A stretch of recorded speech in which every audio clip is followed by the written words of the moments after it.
Assalamualaikum warahmatullahi wabarakatuh. Selamat berjumpa dengan saya di semester 3 ya.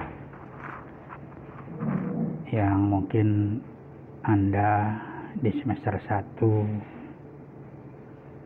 semester 2 tidak pernah berjumpa dengan saya.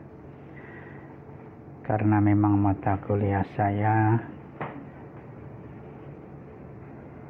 disiapkan untuk semester 3 ke atas. Baiklah, untuk semester 3 ini saya akan menyampaikan mata kuliah konsep dasar PAUD ya. Konsep dasar PAUD ya.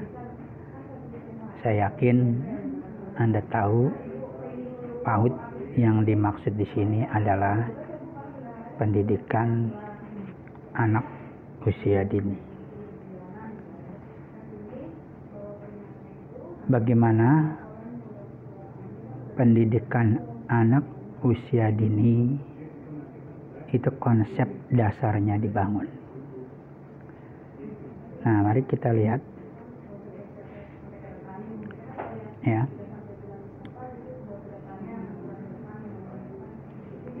Ya, ini mengulang judul, saya lanjutkan.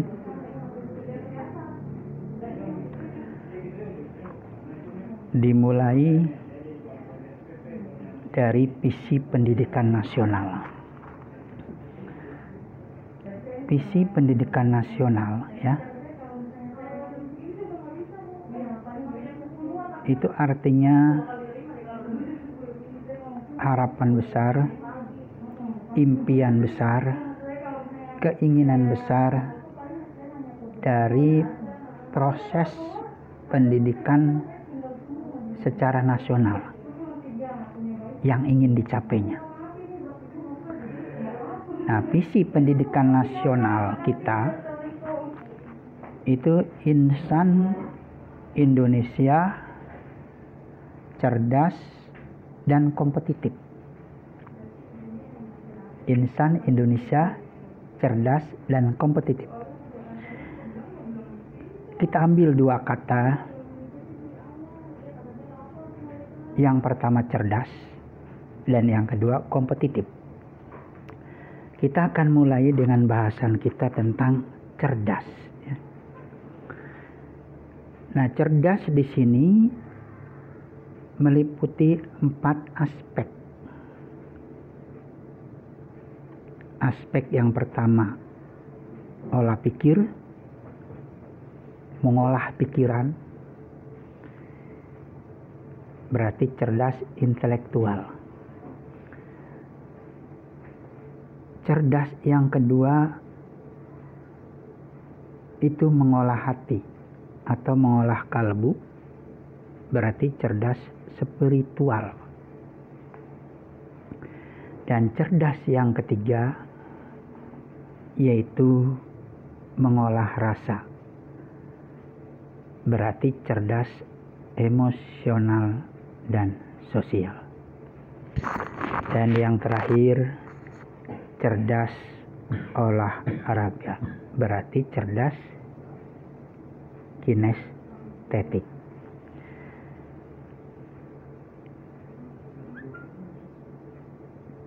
Cerdas inilah yang kemudian nanti menjadi pendidikan anak usia dini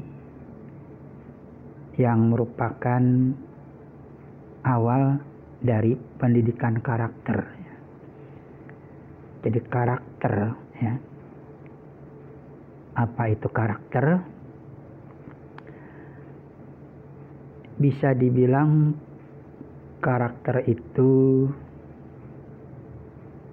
kebiasaan yang sudah membentuk. Itu membentuk karakter. Kebiasaan yang sudah membentuk. Jadi dimulai dari pikiran. Pikiran itu kemudian menjadi ucapan. Ucapan itu kemudian menjadi perbuatan. Perbuatan yang berulang-ulang dilakukan oleh seorang anak itu akan menjadi kebiasaan. Anak yang mengulang-ulang kebiasaan dia bertutur kata sopan, bertutur kata jujur,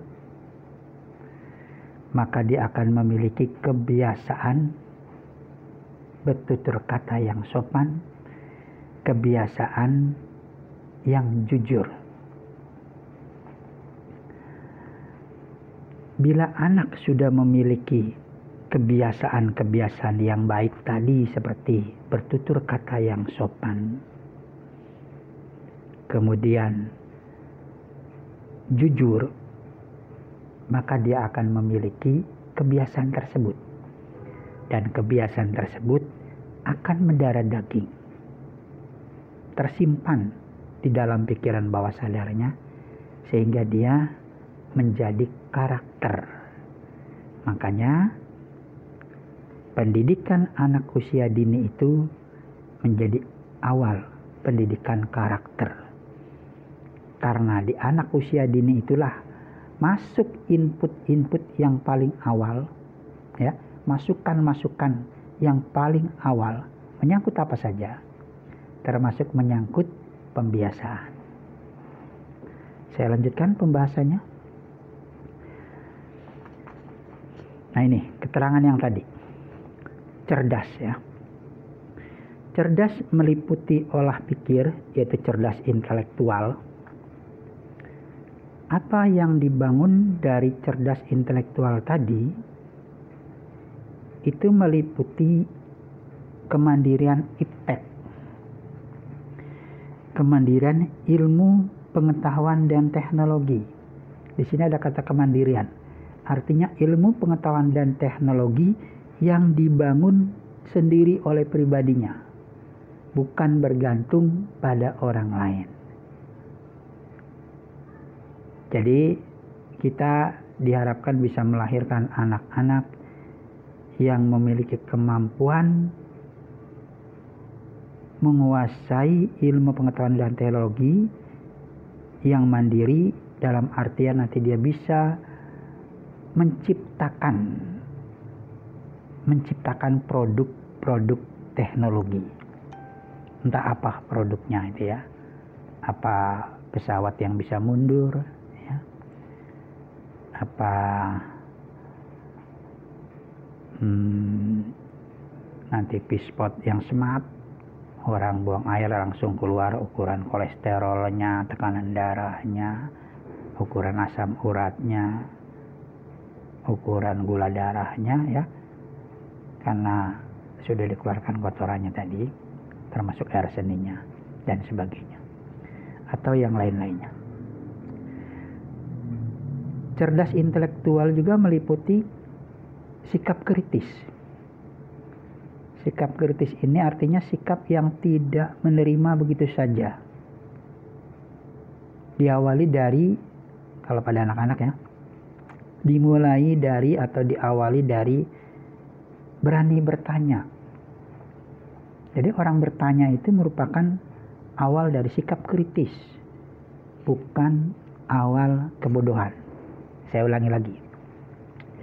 Sikap bertanya itu merupakan awal dari sikap kritis, bukan awal dari kebodohan. Jadi salah kalau orang banyak nanya dibilang bodoh. Orang banyak nanya itu mikir, ya. Karena dia mikir, maka sebenarnya dia cerdas. Jadi perlu dibangun cerdas intelektual ini dari sikap kritis, yaitu bertanya, tidak mau menerima begitu saja. Setiap hal selalu dia pertanyakan, kenapa harus begini, kenapa begini, dan kenapa begitu. 5W+H. Berikutnya, kreatif. Ya. Kreatif di sini bisa bermakna banyak alternatif, banyak pilihan. Jadi ketika seorang anak dihadapkan pada masalah, dihadapkan pada permasalahan, maka anak tersebut banyak memiliki solusi, banyak memiliki alternatif, banyak memiliki pilihan untuk menyelesaikan masalah tadi. Saya ambil contoh,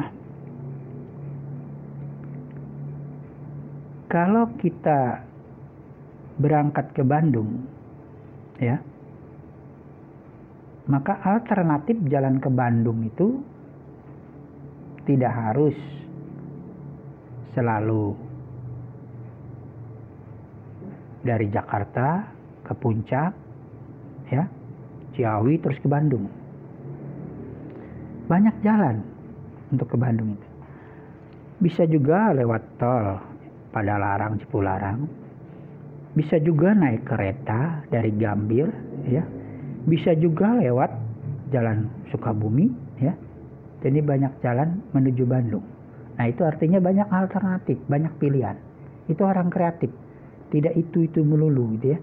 Kalau orang mengerjakan yang itu melulu, tidak ada alternatif lain, itu namanya tidak kreatif, ya. Berikutnya imajinatif. Cerdas intelektual di sini imajinatif. Artinya memiliki daya imajinasi atau daya hayal. Jadi sangat diperlukan orang itu memiliki imajinasi, apalagi seorang anak memiliki imajinasi. Imajinasi seorang anak itu terbang, dia akan mampu yang nanti memikirkan bagaimana bisa terbang, menciptakan alat produk untuk bisa terbang. Sekarang mungkin udah ada pesawat udara. Sekarang pun sudah mulai dicipta alat-alat yang bisa menerbangkan individu, ya.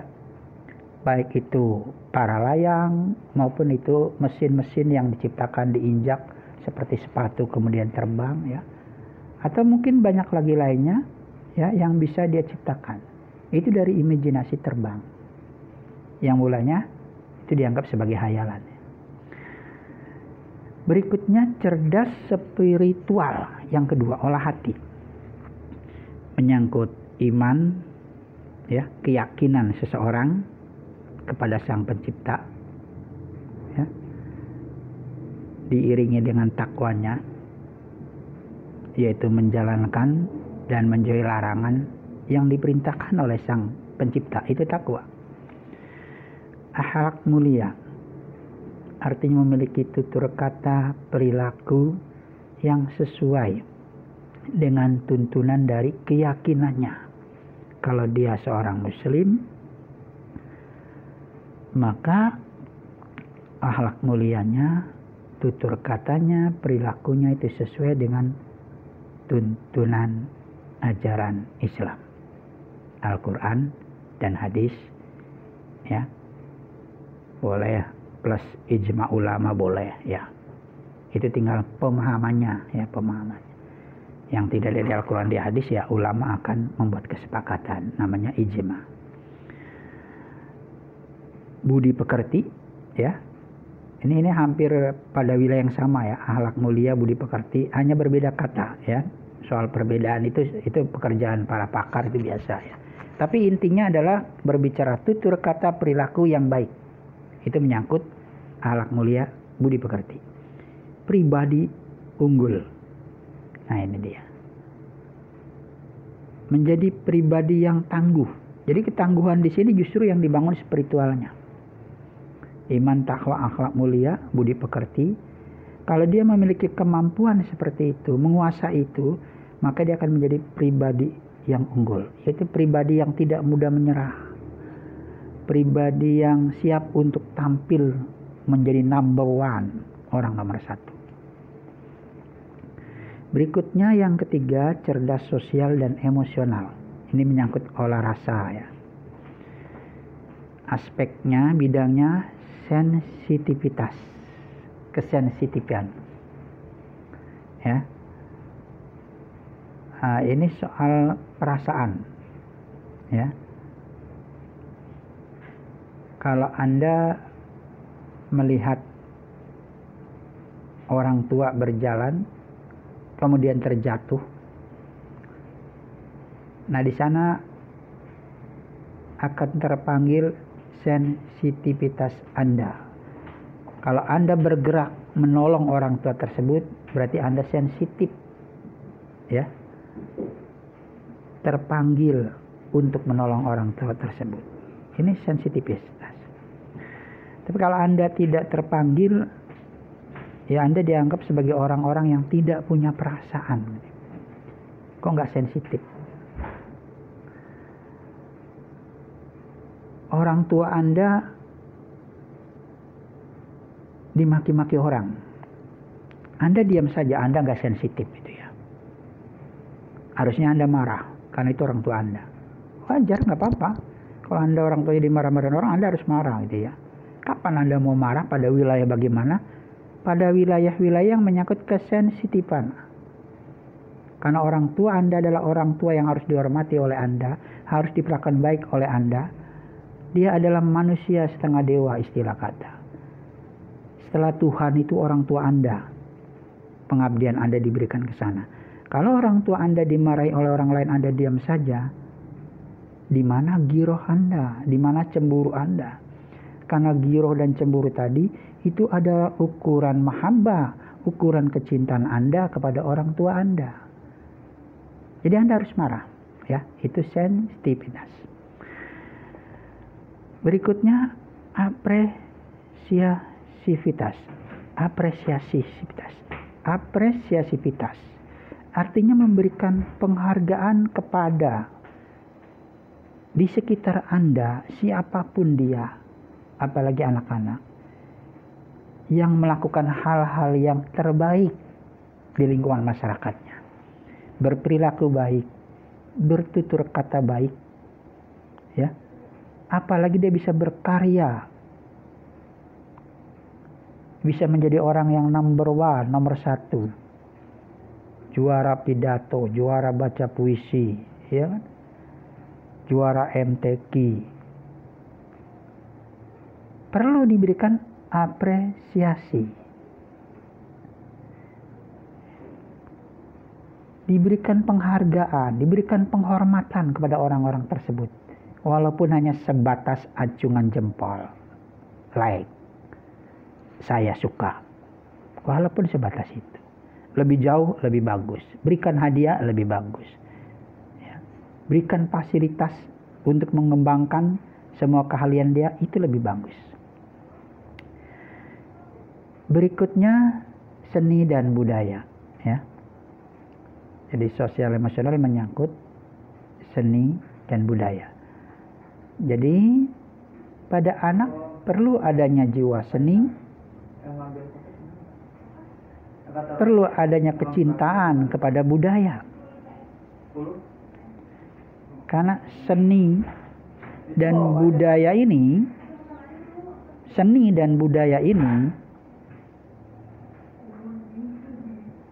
mampu memperindah kehidupan, mampu memperindah dirinya, ya. Keindahan itu perlu. Allah itu suka dengan yang indah-indah, maka hambanya pun suka dengan indah-indah. Anda pasti suka yang indah-indah. Makanya kalau cari baju yang baru, cari tempat duduk yang bersih, cari tempat belajar pun yang menarik, yang bersih. Apa Anda mau duduk di tempat yang kotor? Ada orang makan di tempat sampah gitu? Hampir tidak ada, ya. Itu fitrah manusia itu mencari yang indah-indah, ya. Mata kita juga pasti lebih senang melihat yang indah-indah, pemandangan yang indah, gunung yang indah, sawah yang indah, dibandingkan kita harus melihat kali yang penuh dengan sampah, ya, atau halaman rumah yang penuh dengan sampah, bau dan sebagainya. Berikutnya demokratis, saling menghargai, saling menghormati pendapat setiap orang. Itu makna demokratis, menghargai, menghormati pendapat setiap orang. Karena apa yang kita yakini benar, belum tentu itu sebuah kebenaran. Apalagi dalam konteks yang masih menyangkut duniawi ya, muamalah. Dalam konteks cabangnya lagi teknis. Anda misalkannya mau bikin jembatan, Anda yakin di jembatan Anda ini dengan konsep Anda ini baik, terbaik dan benar. Orang lain punya pendapat ini yang terbaik yang benar. Orang lain lagi punya pendapat ini yang terbaik dan benar. Pada konteks berpendapat yang demikian, kita harus saling menghargai. Karena bisa jadi jembatan yang menurut Anda itu konsepnya terbaik. Bukan hal mustahil konsep Anda masih kalah oleh orang lain, dia lebih baik. Itu hanya bentuk daripada kadang-kalanya keegoan kita yang selalu menganggap diri kita paling baik. Selanjutnya simpati. Ya, simpati ini gak lepas dari sensitivitas ya, simpati.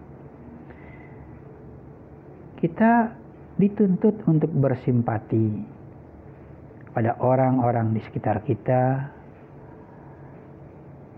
yang memang dia mungkin sedang duka cita karena keluarganya ada yang terkena musibah, kecelakaan mungkin,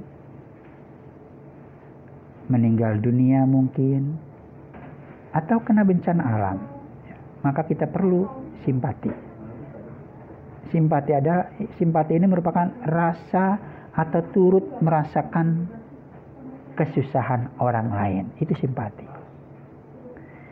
Diiringi dengan empati. Nah, bedanya di mana? Bedanya kalau simpati sebatas turut merasakan kesusahan orang lain, tapi kalau empati turut merasakan kesusahan orang lain dalam bentuk tindakan. Ada yang diberikan. Kalau ada musibah kebakaran, kita memberikan baju-baju kita, mungkin baju bekas kita kepada dia, ataupun yang terbaru ya kepada dia, karena dia tidak ada bajunya terbakar. Itu empati. Memberikan makanan, sembako pada yang terkena bencana alam, itu namanya empati, karena sudah bentuk tindakan. Kalau simpati sebatas bentuk turut merasakan. Sebatas kata-kata mungkinlah. Terakhir itu toleran ya. Nah, toleran itu tidak lepas daripada yang tadi dibahas demokratis ya. Itu saling menghargai dan menghormati keyakinan orang lain dan juga pendapat orang lain. Tapi toleran ini biasanya lebih banyak terkait dengan keyakinan. Jadi kalau ada orang beragama lain sedang beribadah, katakanlah orang Nasrani, hari Sabtu, Minggu dia beribadah di gereja, ya kita harus toleran, tidak boleh mengganggu, paling tidak boleh mengganggu orang sedang beribadah. Dan dalam ajaran Islam tidak boleh kita mengganggu orang yang sedang beribadah, ya, walaupun beda keyakinan. Bahkan kita dibolehkan untuk membantu. Kalau dia kesulitan jalan, kita berikan jalan.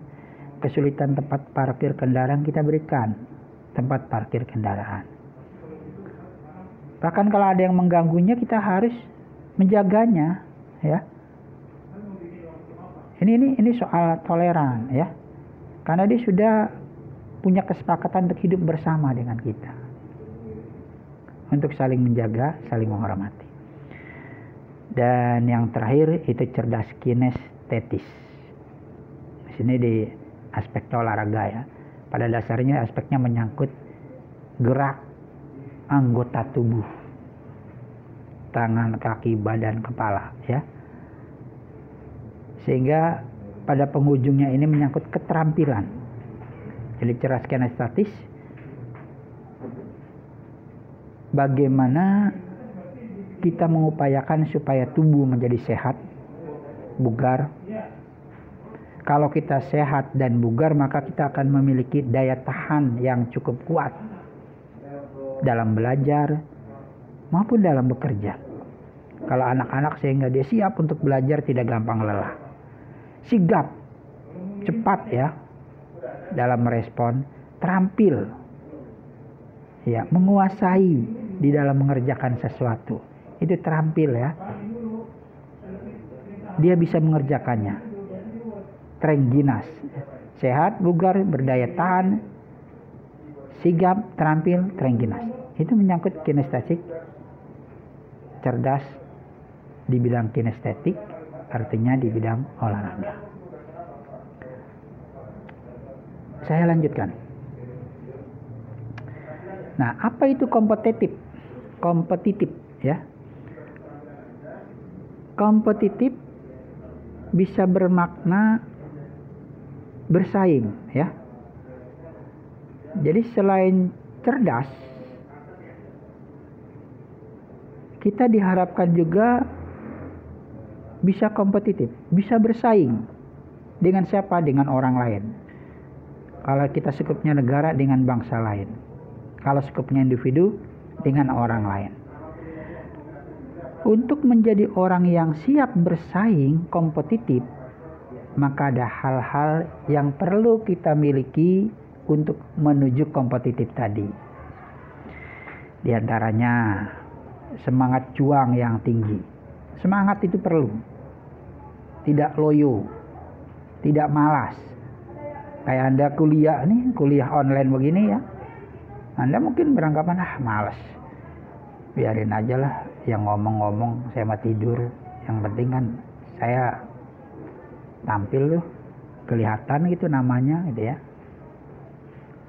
Bisa seperti itu ya, apalagi rekaman seperti ini ya kan. Nah, itu sangat ditentukan oleh jiwa Anda kompetitif atau tidak, punya semangat atau tidak. Maka diperlukan semangat juang yang tinggi ya. Yang kedua, mandiri, berdiri sendiri. Mandiri itu artinya membuang tiang gantungan, artinya membuang jauh-jauh tempat bergantung kita. Biasanya tempat bergantung kita yang pertama orang tua. Jadi ketika kita berbicara materi, orang tua kita mampu, jangan memandang materi orang tua adalah materi kita. Kekayaan orang tua adalah kekayaan kita. Kekayaan orang tua adalah itu milik orang tua. Kekayaan saya mulai saya rintis. Harus berprinsip begitu. Sehingga kita akan terus mencari dan berusaha sendiri untuk biaya hidup kita. Kalau orang tua kita mampu mencari nafkah untuk biaya hidup orang tua kita dan keluarganya, masa kita tidak mampu untuk mencari nafkah, membiayai daripada diri kita sendiri. Yang ketiga, pantang menyerah ya. Pantang menyerah artinya orang ini ketika dihadapkan pada suatu masalah, pada suatu hambatan, dia siap untuk menghadapi masalah dan hambatan tersebut. Dia siap dengan berbagai macam solusi untuk menyelesaikan masalah tersebut. Yang tadi saya katakan kreatif. Banyak alternatif untuk menyelesaikan masalah. Berikutnya yang keempat, inovatif. Punya kemampuan untuk menciptakan hal-hal yang baru. Tidak itu melulu. Dia bisa melahirkan dengan ide dan gagasannya untuk membuat produk-produk yang terbaru. Ya. Itu namanya inovatif. Dan yang kelima, produktif. Mampu membuat karya, mampu menghasilkan karya. Ya, sesuai dengan ukurannya ya. Kalau anak PAUD ya bentuk karya tentu saja masih sederhana ya. Anak PAUD itu kalau menggambar bisa mewarnai saja dengan benar, tanah warnanya coklat gitu kan, awan warnanya biru, itu sudah bagus ya. Yang enggak bagus itu kalau tanah misalkannya warnanya kuning, walaupun bisa juga kali kalau rumputnya udah kuning ya. Kuning ya bisa kalau tanahnya kuning-kuningan ya kan. Atau awan warnanya hitam malam hari kali ya. Jadi selama itu sudah sesuai dengan kemampuannya, itu sudah bagus. Berikutnya, sadar mutu. Artinya kita harus menciptakan manusia yang membangun mutu, membangun kualitas. Sadar mutu artinya selalu meningkatkan kualitas diri supaya menjadi yang lebih baik, yang terbaik. Itu namanya sadar mutu. Dan Yang terakhir yaitu berorientasi global. Menyeluruh ya, global itu mendunia global. Jadi berorientasi untuk berbicara yang aspeknya itu akan dihadapin kepada kompetitif dunia, bukan kompetitif lokal. Jadi kita harus menyiapkan generasi, menyiapkan anak-anak yang siap kompetitif dengan bangsa lain, bukan dengan tetangga sebelah, ya. Jadi jelas dong, saingannya itu sangat besar dan sangat berat, ya, karena bangsa lain. Kita bersaing dengan negara tetangga kita, Malaysia, Singapura, ya, itu saja sudah berat. Dengan Australia sudah berat. Apalagi kita sudah bersaing dengan Jepang, Korea, apalagi dengan Jerman, dengan Inggris, dengan Amerika. Ya. Makanya perlu hal-hal seperti ini harus kita bangun semenjak dini, yaitu pendidikan anak usia dini. Oke, sementara bahasan kita cukup sampai di sini, ya. Nanti kita lanjutkan dalam bentuk bahasan yang lain. Semangat. Wassalamualaikum warahmatullahi wabarakatuh.